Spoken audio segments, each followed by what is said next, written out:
It was New Year in the city of Shiraz in Persia. The city square was full of people. The king and his family were there too. There was music and dancing. There were fire eaters and snake charmers. And of course, there was a lot of delicious food and drink. Suddenly, an Indian man appeared in front of the king. He had a beautiful horse with him. It was made of black wood. The Indian spoke to the king. Your Majesty, this is a very special horse. Really? Said the king. Why is it special? What can it do? It can fly, Your Majesty. When I press this little button on its neck, it flies up into the air and takes me where I want to go. Your horse is certainly a very special horse, said the king. I'd like to have it for myself. I'll sell it to you, Your Majesty. And what's the price? Asked the king. Your daughter. I want to marry your daughter, replied the Indian. That's a very high price for a horse. It isn't a high price for a horse that can fly, Your Majesty. Try it, and you'll see for yourself. Let my son, Prince Firuz, try the horse, said the king. Prince Firuz immediately jumped on the horse's back and pressed the button on its neck. The horse flew up into the air, into the clouds, and disappeared. The king was very angry. Where is my son? He shouted. Bring him back. I can't, replied the Indian. The king ordered his guards to put the Indian in prison. My guards will kill you if Prince Firuz isn't back in 3 months, he said. Meanwhile, the horse and the prince flew higher and higher. The prince was happy. He enjoyed flying on the horse. Then it began to get dark. It's late, he thought. I must land. He looked carefully at the horse's neck and saw another little button. He pressed it, and the horse landed on the terrace of a beautiful white palace. He got off and looked around him. There was a small door in the corner of the terrace. He opened it and saw some stairs. He went down them and into a long hall with many doors. There was a light under one of them, so he opened it. 6 guards were asleep on the floor. The light was coming from a lamp in another room behind a curtain.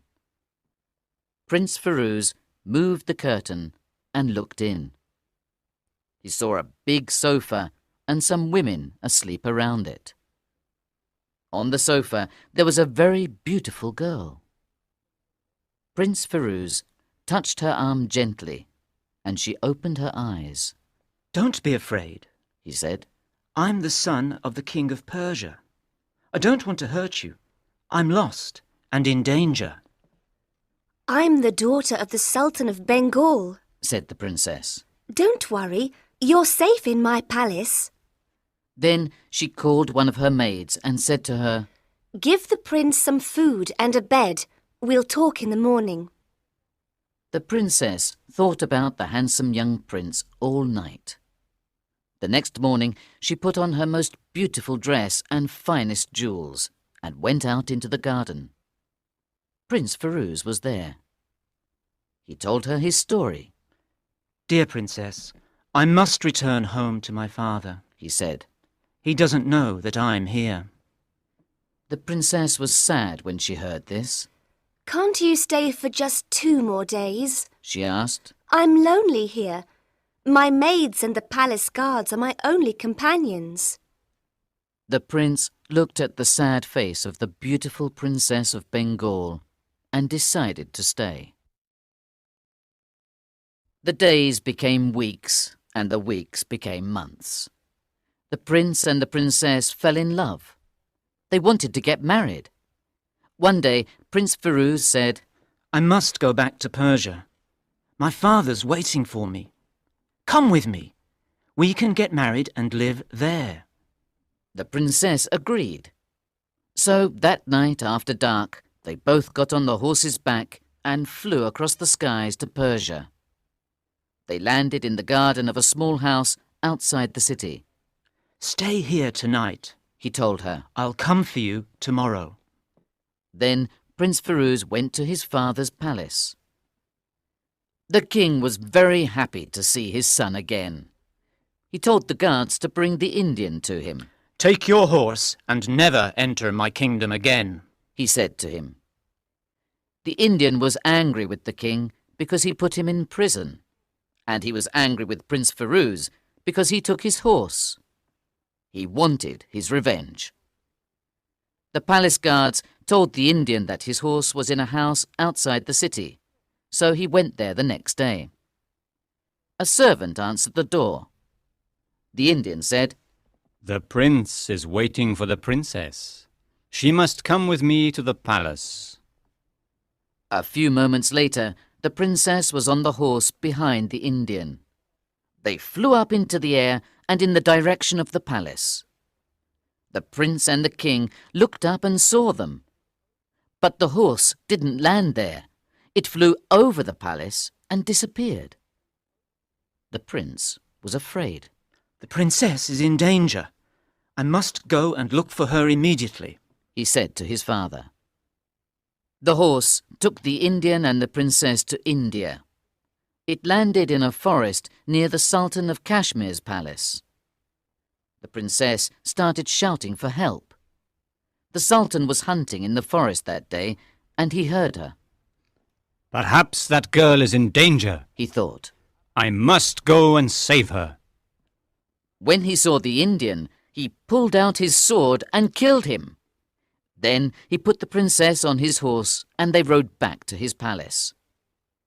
Early the next morning, the princess heard a lot of noise outside her room. What's that noise? She asked a maid. The servants are preparing for your wedding. Tomorrow you will marry the Sultan, she said. The princess was horrified. I must do something, she thought. I can't marry the Sultan. I don't love him. She started shouting and crying and pulling her hair. The maid was afraid. She went to the Sultan and said, The princess is ill. She can't marry you tomorrow. Look after her, he said, and we'll get married when she's better. But weeks and months passed. Many doctors came to see the princess, but she didn't get better. Then, one day, a young doctor from Persia arrived at the palace gate. It was Prince Firuz. The princess was very happy to see him. We must escape, the prince told her. And I have a plan. But first, you must stop crying and smile at the Sultan. So the princess stopped crying and smiled at the Sultan. He was very happy. You are a very good doctor, he said to Prince Firuz. The princess is well now. You can go home. She isn't completely well, the prince said. The enchanted horse put a magic spell on her. Bring the horse and the princess to the square this afternoon, and I'll take away the spell. Tell all the people in the town to come and watch. At 4 o'clock that afternoon, the city square was full of people. The Sultan and the princess were there too. When the guards brought the horse, Prince Firuz made 4 fires around it. He said some strange words and threw some powder into the fires. Suddenly, there was a lot of smoke. It was impossible to see anything. At that moment, Prince Firuz and the princess jumped on the horse's back and the horse flew up into the air. Soon they arrived at the king's palace in Shiraz. The king and his people were very happy to see them. The next day, the prince and the princess got married, and they lived happily for the rest of their lives.